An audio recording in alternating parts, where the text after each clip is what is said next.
আসসালামু আলাইকুম। গতকালকে একটা ভিডিওতে বলেছিলাম যে ওয়েস্ট ইন্ডিজের সাথে এই সিরিজটাতে মিরপুরের ধানক্ষেত উইকেটের পক্ষে আমি কেন?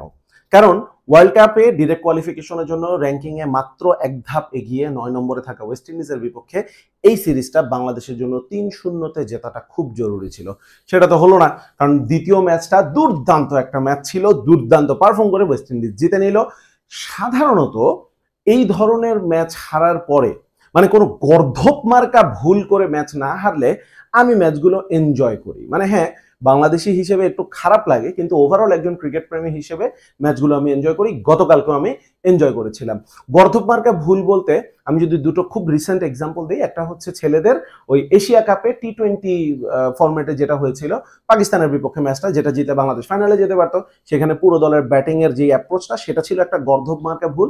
আরেকটা হচ্ছে গত পরশুদিন নারী বিশ্বকাপে শ্রীলঙ্কার সাথে ম্যাচটা যা হয়েছিল, যেভাবে বাংলাদেশ ম্যাচটা হারলো, টিম ম্যানেজমেন্টের ব্যাটিং লাইন আপের ডিসিশন অ্যান্ড এভরিথিং সবকিছু মিলিয়ে। কারণ ওই ধরনের ভুলের পর যখন ম্যাচ হারে না, তখন হচ্ছে গা জ্বলতে থাকে রাগে। গতকাল আমার অন্তত সেটা হয়নি। হ্যাঁ, কিছু গর্ধপ মার্কা ভুল ছিল, তবে ওভারঅল ম্যাচের উত্তেজনাটা, ম্যাচের এক্সাইটমেন্টটা বেশি ছিল। গর্ধপ মার্কা ভুলগুলোতে একটু পরে আসি। প্রথমে বলতে হবে একটা ব্রিলিয়ান্সের কথা। সেই ব্রিলিয়ান্সটা আমি বলবো গতকালকে দুই দল মিলিয়ে বেস্ট পারফর্মার ছিলেন সেই হোপ ওয়েস্ট ইন্ডিয়ান ক্যাপ্টেন। এই লোকটা, তিনি যে ওয়ানডেতে কি মাপের একজন ব্যাটার সেটা তো তার নাম্বারসই বলে দেয়, যে ১৩৪-৩৫টা ম্যাচ খেলে তিনি ৫০ গড় এখনো ধরে রেখেছেন। বাংলাদেশের বিপক্ষেও তার রেকর্ডটা ভালো, কিন্তু গতকাল মিরপুরের এই উইকেটে তিনি যেভাবে ব্যাট করেছেন, তার ব্যাটিংয়ের যে ইন্টেন্ট, তার যে প্ল্যানিং, তার যে স্ট্র্যাটেজি, বোলার পিক করা, জায়গা পিক করা, এক কথায় অনবদ্য। ২০২১-এ বাংলাদেশ সফরে যখন ওয়েস্ট ইন্ডিজ আসে চট্টগ্রামে, কাইল মায়ার্স একটা ডাবল 100 করে ৩৯৫ রান চেস করে ওয়েস্ট ইন্ডিজ ম্যাচটা জিতেছিল। কাইল মায়ার্সের ইনিংসটা এতটাই মুগ্ধ করেছে আমাকে, সেখানে আসলে সেই ম্যাচে আমি কাইল মায়ার্সের উপরেই আসলে আমার চোখ ছিল, মুগ্ধ হয়ে দেখেছিলাম তার ব্যাটিং। বাংলাদেশের বোলিং ফিল্ডিং এর ভুল নিয়ে আমি খুব একটা উচ্চবাচ্য করিনি। সেই হোক গতকালকে অলমোস্ট সেই কাজটাই করে ফেলেছিলেন। অলমোস্ট কেন বলছি, কারণ বাংলাদেশের অধিনায়ক মেহেদী হাসান মিরাজ সেটা আর কেন হতে দিবেন। তিনি এমনই কিছু ব্লান্ডার করেছেন ডিসিশন মেকিং এ, যে সেই হোপের থেকে আলো কিছুটা মিরাজের দিকেও চলে গেছে। সো ব্লান্ডার বা গর্ধপ মার্কা কিছু ডিসিশনের কথা যখন চলেই আসলো, প্রথমেই বলতে হবে ভাই, একটা লোক ১০ বছর আন্তর্জাতিক ক্রিকেট খেলছে। সে বিপিএল মানে হচ্ছে ফ্র্যাঞ্চাইজ ক্রিকেট বলি, ঘরোয়া ক্রিকেট বলি, আন্ডার-19 ন্যাশনাল টিমকে অধিনায়কত্ব করছে যে লোকটা, সেই লোকটা গতকালকে ক্যালকুলেশনের যে মিস্টেক করেছেন। ক্যালকুলেশনের মিস্টেক কেন বলছি জানেন? অনেকে মিরাজকে সেলফিশ ক্যাপ্টেন বলেন। প্লেয়ার হিসেবে তিনি কিছু মানে নিজের মান বাঁচানোর জন্য ক্যাপ্টেন্সির সুবিধা নিয়ে তিনি কিছু ডিসিশন নেন, কখন বোলিং আসবেন, এটা নিয়ে অনেক ভক্তরা বলে যে সেলফিশ ক্যাপ্টেন। আমি এত বড় অপবাদ দিব না, এবং এত বড় অপবাদ দিতে চাচ্ছি না দেখেই গতকালকে ডিসিশনটাকে আমি একটা ক্যালকুলেশন মিস্টেক বলবো। আর ক্যালকুলেশন মিস্টেক যদি বলি, তাহলে আবার চলে আসে এই যে ১০ বছর খেলা প্লেয়ারটা এই ক্যালকুলেশন কেমনে মিস্টেক করলেন। ৪৪ নাম্বার ওভারটা করলো মুস্তাফিজ, ৪৫ নাম্বার ওভারটা করলো তানভীর। তানভীরের ১০ ওভার শেষ, রিশাদের ১০ ওভার শেষ, নাসুমের ১০ ওভার শেষ। বাকি রইল ৫ ওভার, ৩০ বলে ওয়েস্ট ইন্ডিজের লাগে ৩৭ রান। মিরাজের বাকি আছে ২টা ওভার, আর মুস্তাফিজের বাকি আছে ৪টা ওভার। ইজি ক্যালকুলেশন, মুস্তাফিজ ৩টা ওভার করবে, ৪৪ তো সে করছেই, তাহলে ৪৬, ৪৮, ৫০ করবে, মাঝখানে ৪৭ আর ৪৯ মিরাজ করে দিবে।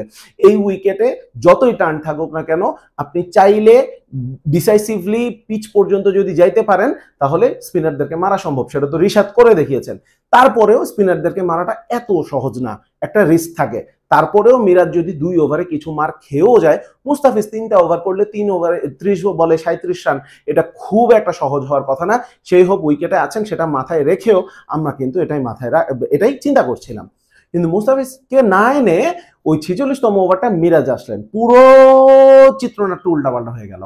যদিও সেই ওভারে মাত্র ৩ রানই দিয়েছেন, কিন্তু খেয়াল করেন তাহলে ব্যাপারটা কি হলো, মিরাজ ২টা করবে, এদিকে ৪৭ আর ৪৯ ২টা ওভারই করতে পারবে মুস্তাফিজ। তার মানে এখানে ক্যালকুলেশন মিস্টেকের পাশাপাশি আরেকটা প্রসঙ্গ চলে আসে যে মুখস্থ থিওরি ক্যাপ্টেন্সি কিনা। কারণ থিওরি বলে পেনাল্টিমেট ওভারে আপনার বেস্ট বোলারকে নিয়ে আসবেন, যেন শেষ ওভারে প্রেশারটা অনেক বেড়ে যায়। আর এই পেনাল্টিমেট ওভারে বেস্ট বোলারকে তখনই আনবে যখন আপনার আলটিমেট ওভারে বল করার মতো একটা বোলার থাকবে। আপনি এমনভাবে বোলিং সাজিয়েছেন, আলটিমেট ওভারে একটা পার্ট টাইমার ছাড়া আর কোনো অপশন নাই সাইফ হাসান, যদিও ওই পার্ট টাইমার এসে ফুল টাইমার মিরাজের থেকে ভালো বোলিং করে দেখিয়ে দিয়েছেন এবং 5 রান অলমোস্ট ডিফেন্ড করেছেন। যাই হোক, এটা নিয়ে এই প্রসঙ্গ নিয়ে আমরা আর বেশি লেবু না কষলাই পরের প্রসঙ্গে চলে যাই। আপনি সুপার ওভারে আসবেন তো, সুপার ওভারে আমি একটু পরে আসি, আমি একটু পেছনে চলে, আর একটু পেছনে যদি যাই বাংলাদেশের ব্যাটিংয়ে। বাংলাদেশের ব্যাটিংয়ে 193টা ডট বল, ভাই কি এমন উইকেট ছিল। হ্যাঁ 4-6 মারা কঠিন ছিল, 193টা ডট বল দেওয়ার মতো উইকেট ছিল কালকে। সেই হতো কই এতগুলো ডট বল দেয় নাই। পুরো ওয়েস্ট ইন্ডিজ মিলে তো 173টা ডট বল দিছে, 20টা ডট বল কম দিছে বাংলাদেশের চাইতে। এখন ওয়েস্ট ইন্ডিজের 173টা ডট বলও কিন্তু খারাপ পারফরমেন্স, ওয়ানডে ক্রিকেট আপনি 173টা ডট বল দিতে পারেন না, কিন্তু ওয়েস্ট ইন্ডিজ তো এই উইকেটে খেলে অভ্যস্ত না। আর তার চেয়ে বড় কথা, ওয়েস্ট ইন্ডিজ তো জানে তাদেরকে কত রান করতে হবে। আপনি টার্গেট সেট করার সময় কেমনে ভাই 193টা ডট বল দেন। মেহেদী হাসান মিরাজ ক্যাপ্টেন, আবারও তার প্রসঙ্গে আসবে, মিডিওকার পারফরমেন্স করেছেন, 10 ওভারে 38 রান, রানও করেছেন এরকম 37-38 এর মতো, কিন্তু বলগুলো যখন খেলেছেন তিনি ব্লক করে গেছেন এবং তার পুরো ব্যাটিং এর ইন্টেন্ট প্ল্যানিংটাই মনে হচ্ছিল যে ভাই 50 ওভার খেলতে হবে, 50 ওভার টিকে থাকতে হবে। তার মানে তার ব্যাটিং দেখে মনে হচ্ছিল যে তিনি 180-90 রান টার্গেট করছেন, এটাই মনে হচ্ছে ইনাফ। ভাই শেষ পর্যন্ত তো 213 রান করে আপনি হারছেন, আর ওই 213 রানও হইতো না রিশাদ যদি শেষ দিকে পিটানেটা না পিটাইতো। তাহলে মেহেদী হাসান মিরাজ ব্যাটিং হিসেবেও উইকেট রিড করতে পারেন নাই, ক্যাপ্টেন হিসেবেও সেলফিশ, আমি ওয়ার্ডটা বলতে চাই নাই, ক্যাপ্টেন হিসেবেও তিনি মিস ক্যালকুলেট করেছেন। তো সবকিছু মিলিয়ে মেহেদী হাসান মিরাজ কালকে কিন্তু বিশাল কিছু ব্লান্ডার করেছেন এবং ওভারঅল পুরো বাংলাদেশ দলের উপরে অবশ্য এই 193টা ডট বলের যে একটা অপরাধের দায়ভার, সেটা পুরো বাংলাদেশ দলের ব্যাটারদের উপরেই কিন্তু চাপাতে হবে, মিরাজের একার উপরে না। সুপার ওভারে আসি। সুপার ওভারে মুস্তাফিজের শেষ বলটা যখন কোনায় লেগে 4 হয়ে গেল, 10 রান মানে 11 রান করতে হবে, তখন আমার কাছে মনে হচ্ছিল যে it will B a tough ask. West Indies তো ডেফিনেটলি স্পিনার করাবে। আকিল হোসেন তিনি ফার্স্ট মানে ওয়েস্ট ইন্ডিজের সুপার ওভারের ব্যাটিং শেষে তিনি একদম ওয়ার্ম আপ শুরু করলেন, তো আমরা বুঝে গেলাম আকিল বোলিংটা করবেন। তো এই উইকেটে টাফ, কিন্তু তারপরেও আজকেই কিন্তু গতকালকে কিন্তু এই স্পিনারদেরকে বেধড়কভাবে পিটাইছে রিশাদ। পুরো দুটো ম্যাচেই তিনি দুর্দান্ত ব্যাটিং ফর্মে ছিলেন। পুরো বাংলাদেশের মানুষ একটা জিনিস শিওর ছিল, দুটো ব্যাটার এখানে কনফার্ম, একটা সৌম্য, একটা রিশাদ, থার্ড ব্যাটারটা কে হবে, সাইফ নাকি সোহান, এখানে একটা 50-50 সিদ্ধান্ত ছিল। তো টিম ম্যানেজমেন্ট সাইফের দিকে গেল, কারণ ক্লিন হিটার, যদিও দুটো ওয়ানডেতে ভালো পারফর্ম করতে পারেনি, কিন্তু তারপরে সাইফ মোটামুটি ভালো টাচে আছে, আর একটা ওভারের খেলা, ক্লিন হিটার আপনি বেছে নিয়েছেন। সোহানও যদিও ভালো পারফর্ম করেছেন, তারপরেও এখানে খুব বেশি একটা পার্থক্য আমি মনে করি না গড়ে দিয়েছে। তো সৌম্য সাইফ যখন আসলো, ওকে ফাইন, আমরা তো নিশ্চিত রিল্যাক্সড হয়ে আছে যে রিশাদ নামবে। কিছুক্ষণ পরে ডাগ আউটে ক্যামেরা তাক করলো, আমরা টিভি স্ক্রিনে দেখলাম শান্ত প্যাডে ঢাবু হয়ে বসে আছেন, মানে সিরিয়াসলি শান্ত, নাজমুল হোসেন শান্ত সুপার ওভারে, তাও আবার অফ ফর্মে নাজমুল হোসেন শান্ত। এমন যদি হতো যে কালকে তিনি একটা 50-70 রানের ইনিংস খেলেছেন, ভালো টাচে আছেন, তাহলে একটা কথা ছিল। নাজমুল হোসেন শান্ত, জাস্ট আকিল বোলিং করছে দেখে একটা বাহাতি ব্যাটসম্যান আপনার নামাইতে হবে। আর শান্তকে আপনি তো টি-20 থেকে ড্রপ করে দিয়েছেন যে তার ব্যাটিং টি-20-র সাথে মানানসই না এই থিওরি দিয়ে। তো টি-20-র সাথে মানানসই না এমন একটা প্লেয়ার অফ ফর্মে আছে, তাকে আপনি সুপার ওভারে নামাই দিলেন ব্যাটিং করতে। এবং দেখেন আকিল হোসেন 9 বলের ওভার করছে, 0 বলে বাংলাদেশের 4 রান ছিল, একটা ওয়াইড হইলো, একটা নো বল হইলো, পরে আরো একটা ওয়াইড হইলো, তার মানে 9 বলে বাংলাদেশ 11 রান করতে পারেনি। সুতরাং শান্তকে একা দোষারোপ করবো না, সৌম্যও এখানে বল নষ্ট করছে, সাইফও বল নষ্ট করছে, শান্তও বল নষ্ট করছে। ইনফ্যাক্ট শান্ত সবচেয়ে কম বল নষ্ট করছে, একটা মাত্র বল খেলছে, কিন্তু ওই একটা মাত্র বল শান্ত যেভাবে খেলছে এটা সবাইকে চোখে আঙুল দিয়ে দেখিয়ে দিয়েছে আমরা এই প্রসঙ্গে কেন কথা বলছি। এত দুর্দান্ত রকম দৃষ্টিকটু ভাবে তিনি খেলেছেন, বলটা টার্ন করে বাইরে যাচ্ছিল, ওয়াইড বলটাকে মনে হচ্ছিল যে তার টাস্ক হচ্ছে যে এই আকিলের বল যেন ওয়াইড না হয়, এই ধরনের একটা টাস্ক নিয়ে তিনি কোনো মতে পাটা বাড়িয়ে দিয়েছেন, মানে হরিবল একটা শট খেলেছেন শান্ত। সো অবশ্যই এই জায়গায় সিদ্ধান্তটা আপনাকে ইয়ে করতেই হবে, সমালোচনা করতেই হবে। এই যে মুখস্থ ব্যাপারগুলো, যে মনে হচ্ছে যে গতকালকে সুপার ওভারেও বাংলাদেশ হচ্ছে ব্যাটিং অর্ডার মেনটেন করছে, ওয়ান ডাউনে শান্ত খেলবে।